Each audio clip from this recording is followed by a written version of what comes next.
ituturo ko sa inyong napakalupit na tricks. So tricks to kung paano hindi ma-screenshot yung ating profile picture, pati na rin yung mga photos natin sa ating Facebook profile. Kasi nga minsan may nag-i-stalk sa atin tapos ini-screenshot nila yung mga pictures or photos natin dito sa profile natin. So paano nga ba yun gawin? Make sure lang na panoorin yung video nga matapos para malaman nyo step by step kung ano yung dapat gawin para hindi na ma-screenshot yung ating profile picture dito sa ating Facebook. Pakita nyo guys, ito yung aking demo Facebook account. Susubukan natin mag-screenshot gamit yung 3 na finger dito, screenshot. Kung makita nyo na i-screenshot siya kasi nga hindi pa naka-activate dyan yung settings na dapat i-activate. So ngayon ipapakita ko sa inyo dito step by step. So una natin gagawin is pumunta tayo sa ating Facebook application. So kahit anong gamitin nyo, yung Facebook na kulay blue or yung Facebook Lite, okay lang. Pero dito sa video is ipapakita ko sa inyo gamit yung Facebook app na kulay blue. So click lang natin itong Facebook dito. Pag nakalik mo na, automatic mapupunta ka sa inyong Facebook account. Ngayon pag nandito na tayo sa ating Facebook account, sunod natin gagawin is pumunta tayo sa ating profile. Para makapunta sa profile, click lang natin itong tatlong guhit dito. Click natin yan. Pag naklik na natin yan, sunod, i-click naman natin to dito.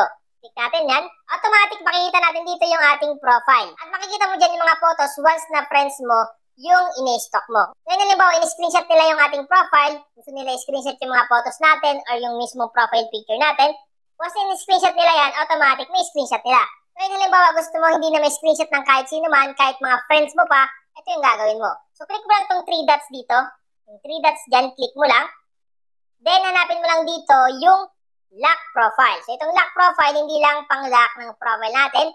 Pwede rin ito gamitin para hindi may screenshot yung mga photos at profile mismo natin sa Facebook. Click mo lang itong lock profile dito. Ang gagawin mo lang, click mo lang itong lock your profile dito sa baba. Click lang natin. Pag na-click mo na, antayin mo lang na mag-lock yan. So, makita nyo nakalagay dyan, you lock your profile. So, kung mapapansin nyo na, is may nakalagay na dyan na you lock your profile. Ngayon, subukan natin i-try na screenshot using different phone. So, kunyari, in-stock ako ng ibang tao. So, ito yung ating cellphone na isa. Click lang natin itong profile, so stock natin. So, makita nyo, ito na yun. Ito na yung kanina ang gamit ko dito sa isang phone. So, ito yung ating demo Facebook account. At i-stock natin siya dito sa isang cellphone. Kung makita nyo, nakalagay dyan, lock his profile. Ibig sabihin lang, nakalock talaga yung ating demo Facebook account. Ngayon, subukan natin mag-screenshot. So, for example, ako yung stalker. Ini-stock ko yung aking Facebook account. So, subukan natin. Then, i-screenshot ko siya. So, screenshot. So, makapasin nyo, pag screenshot, lalabas yan. Cannot capture screenshot. So, napakabangis. Hindi talaga siya may screenshot kasi nga, naka-activate yung lock profile.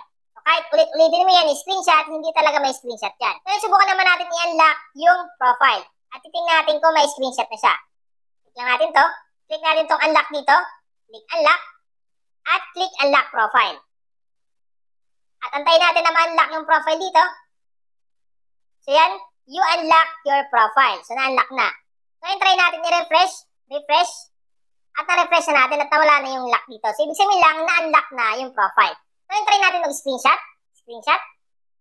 So makita nyo nakapag-screenshot na siya. So kanina hindi kasi nga naka-lock yung profile. So ibig sabihin lang pag naka-activate yung lock profile sa ating Facebook account, hindi basta-basta may screenshot yung ating profile picture, yung ating cover photo, pati na rin yung mga photos natin. Kahit mga friends pa natin sila, is hindi nila basta-basta may screenshot yung mga photos, yung mga profile picture natin dito sa Facebook account. So kung na-update ka ng vlog ko ngayon, pakishare naman ang aking video sa inyong mga kamag-anak, tropa, kaibigan, at kahit ano mo pa yan.